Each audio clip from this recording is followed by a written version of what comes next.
여러분 안녕하십니까? KBS 아메리칸 뉴스입니다. 역대 가장 험악한 토론이었다. 도널드 트럼프 대통령과 조 바이든 민주당 대선 후보 간의 첫 TV 토론에 대한 전반적인 평가입니다. 사회자가 수차례 곤혹스러움을 드러낼 정도로 시작부터 끼어들기와 막말이 난무했습니다. 언론은 혼돈과 혼란의 90분이었다고 혹평을 내며 아무런 정책도 없었다고 비난했습니다. 김경일 기자입니다. 시청자들의 기대를 모은 트럼프 대통령과 바이든 후보의 첫 TV 토론회는 예상보다도 치열하게 진행됐습니다. 대선이 한 달 앞으로 다가왔지만 코로나19로 선거 유세가 없어져 두 후보는 TV 토론에서 일촉즉발, 팽팽한 긴장감 속에서 충돌했습니다. 트럼프 대통령은 토론 초반부터 바이든 후보를 공격하며 판을 흔들었고 바이든 후보는 헛웃음을 지으며 트럼프 대통령을 쳐다보지 않고 최대한 말을 이어갔습니다. 그러나 트럼프 대통령은 바이든 후보와 진행자의 말을 계속 자르며 난타전을 유도하자 바이든 후보가 발끈했습니다.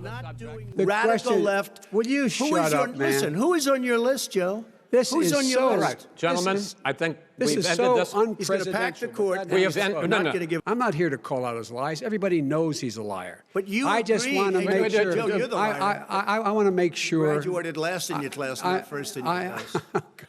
I want to make Mr. sure. President, can you let him finish, sir? No, he doesn't know how to do that. 사회를 본 팍스뉴스 앵커 크리스 왈리스는 진땀을 흘려야 했습니다.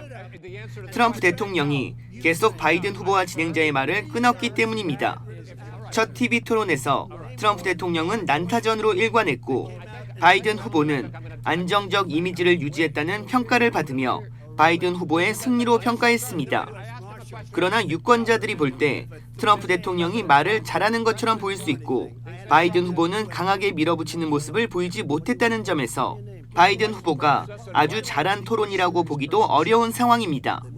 난장판에 가까운 혼란이었다는 비난 여론 등 최악의 혹평을 받은 첫 TV 토론으로 대선 토론위원회는 15일과 22일 진행될 2차, 3차 TV 토론은 방식을 변경하겠다고 밝혔습니다.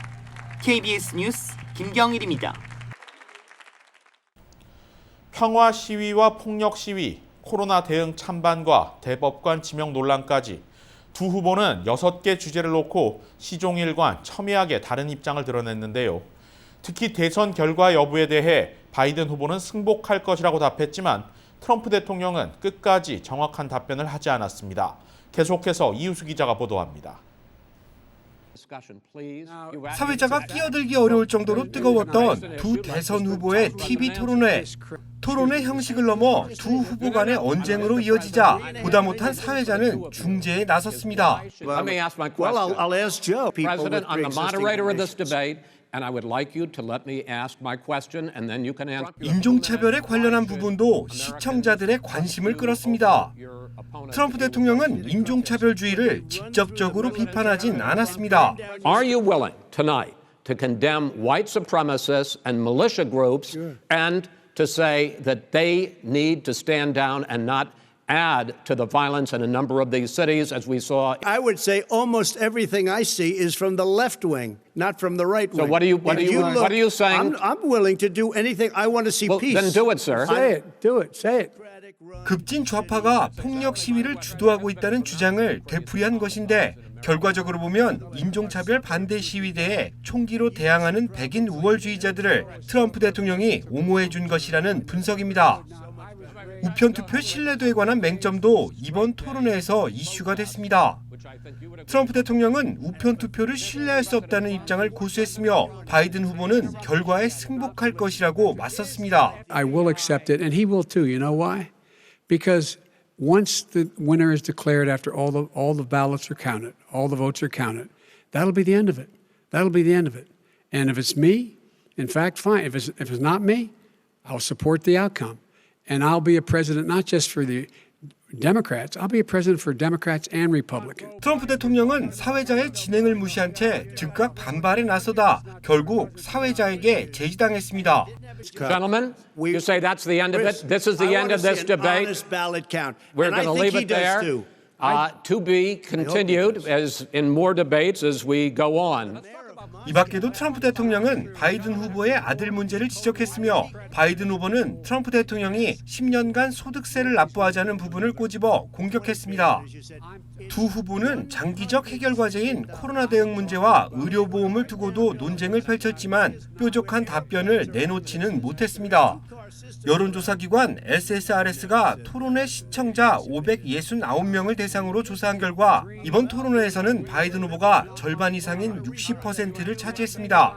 다음 달 중순 두 차례 더 진행될 추가 토론에서 어떤 이야기들이 거론될지 유권자들의 관심이 높아지고 있는 상황입니다. KBS 뉴스 이우수입니다.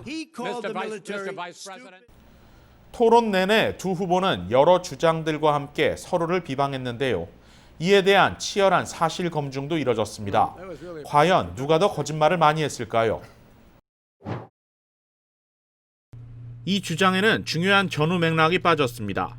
코로나 대유행 초기 보건 관계자들이 마스크 사용 자제를 얘기한 것은 의료진 방역 물량마저 부족했던 시점이었기 때문이라는 해석이 맞습니다. 지금은 파우치 소장은 물론 모두가 마스크의 절대적 필요성을 강조하고 있고 특히 레드필드 CDC 국장의 경우 마스크 착용이 백신만큼 감염 예방에 효과적이라고 누차 강조하고 있습니다. 베럿 지명자가 오바마 케어와 이를 유지하도록 한 법원 결정에 비판적인 입장을 취하긴 했지만 부분적인 법 개정을 강조했을 뿐 위헌이라고 하지는 않았습니다. 오바마 행정부는 CDC가 조류 독감 유행을 경고하고 2주 뒤에 공중보건 비상사태를 선포했고 CDC는 백신과 방역 물품 공급을 서둘렀습니다. 그러나 트럼프 대통령은 코로나 비상이 걸린 이후에도 7주가 지난 뒤에야 비상사태를 선포했습니다. 결과적으로 조류독감 당시 미국 내 사망자는 12,500명, 지금 코로나19는 20만 명의 사망자를 내고 있습니다. 이 역시 사실이 아닙니다. 1932년 미국 대공황 당시 허버트 후버 대통령에게 대규모 실험난을 초래한 책임이 쏟아졌고 결국 다음 선거에서 루즈벨트 대통령에게 패한 바 있습니다. 실제 총격 범죄는 93% 늘어나 트럼프 대통령의 주장에 근접합니다. 하지만 이 기간 전체 범죄율은 오히려 1.5% 내려갔습니다. 실제 10년 전과 비교해 전체 범죄율은 10% 정도 내려갔고 FBI 보고서에서도 2019년 폭력 범죄는 지난 3년간 내려간 것으로 나타났습니다. 이 같은 발언은 과장됐습니다. 오바마 행정부 당시 미국 내 폭력 범죄가 내려갔지만 하락률은 10% 정도였고 그나마 집권 마지막 2년 동안은 다시 8%가 급증했습니다. 사실이 아닙니다. 트럼프 대통령은 이미 지난 6월 오클라호마주 털사에서 대규모 실내 유세를 펼쳤고 반대 시위대까지 한데 모으는 결과를 초래했습니다. 이후 털사 카운티는 신규 확진자가 유세 이전에 비해 2배 이상 올랐고 카운티 당국도 당시 유세가 원인이었다고 밝힌 바 있습니다. 바이든 전 부통령이 졸업한 학교는 유니버시티 오브 델라웨어 스테이트 유니버시티와는 다릅니다.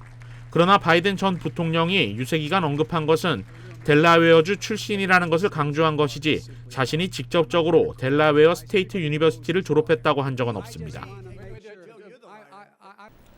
뉴욕에서 잘못 인쇄된 투표 용지가 10만 장 가까이 발송된 것으로 확인됐습니다. 트럼프 대통령이 우편 투표 사기 가능성을 지속적으로 주장하고 있는 가운데 논란을 키울 것으로 보입니다. 뉴욕타임즈는 10만 명에 달하는 뉴욕시 유권자들이 잘못된 투표 용지를 받았다는 사실을 시 선거관리위원회 관계자가 인정했다고 보도했습니다. 브루클린 지역에 집중된 오류 투표 용지에는 실제 주소지와는 다른 이름이 인쇄됐거나 반송용 봉투와 배달된 봉투 주소가 다른 것으로 알려졌습니다. 심지어 군인용 투표용지가 일반 시민에게 배송된 사례도 있는 것으로 전해졌습니다. 선관위는 업체가 초판 인쇄를 하는 과정에서 실수가 발생했다고 설명했는데 드블라지오 뉴욕시장마저 끔찍한 실수라고 비판했습니다. 올해 코로나 여파로 부재자 투표 비율이 크게 올라갈 것으로 예상되는 가운데 이 같은 오발송은 부정선거 논란을 더욱 키울 것으로 보입니다. KBS 아메리칸 뉴스 마칩니다. 고맙습니다.